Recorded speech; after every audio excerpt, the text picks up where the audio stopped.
coming back to school with me. We could have done it all so easily.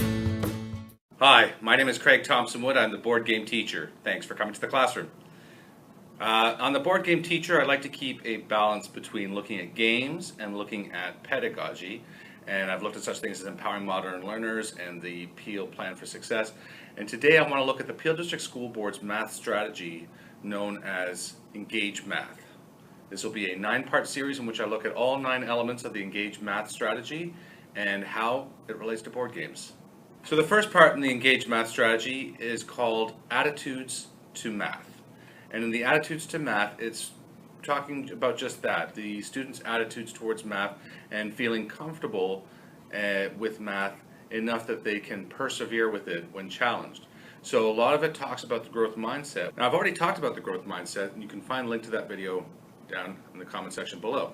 The growth mindset is the idea where students can not be successful with something, but have the wherewithal to persevere and to keep challenging themselves and keep trying, even though they may meet with failure, maybe even on more than one occasion, but keep trying until they are successful.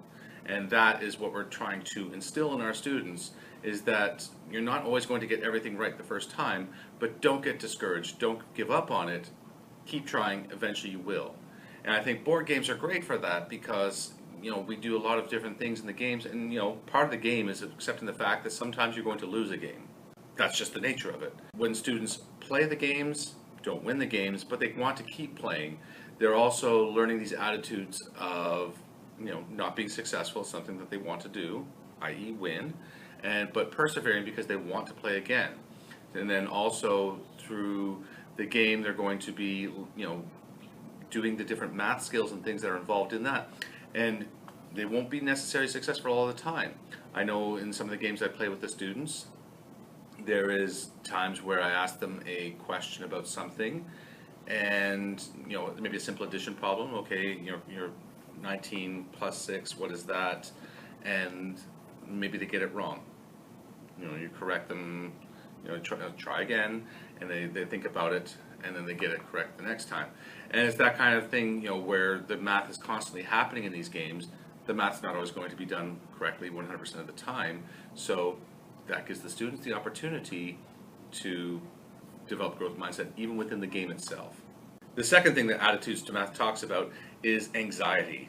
And I have talked about anxiety in my mental wellness episode, which I did just previously.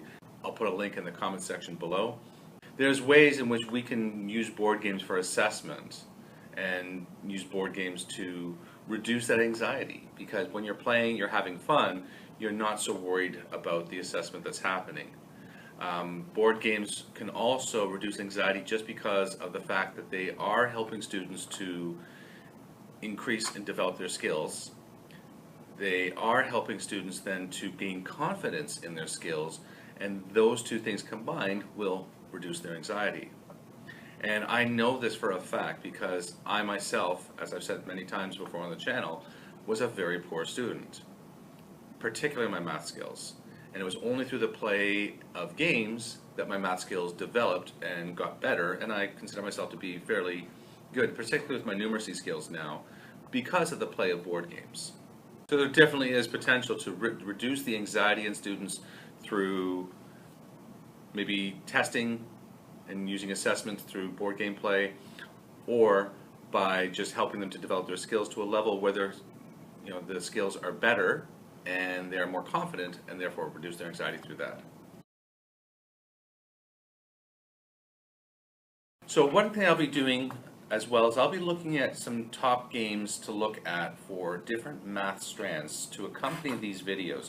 So I'll be looking at games which are excellent for numeracy, as well as for geometry and spatial sense, probability, any of the other math strands as well. And I'll be really honing in and focusing on that to give some teachers some ideas of what kinds of games they might be looking for to help develop particular skills.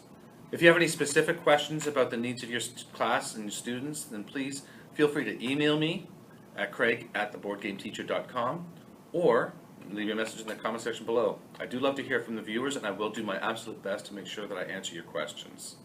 But until next time, I'm Craig Thompson Wood, the board game teacher, saying thanks for coming to the classroom.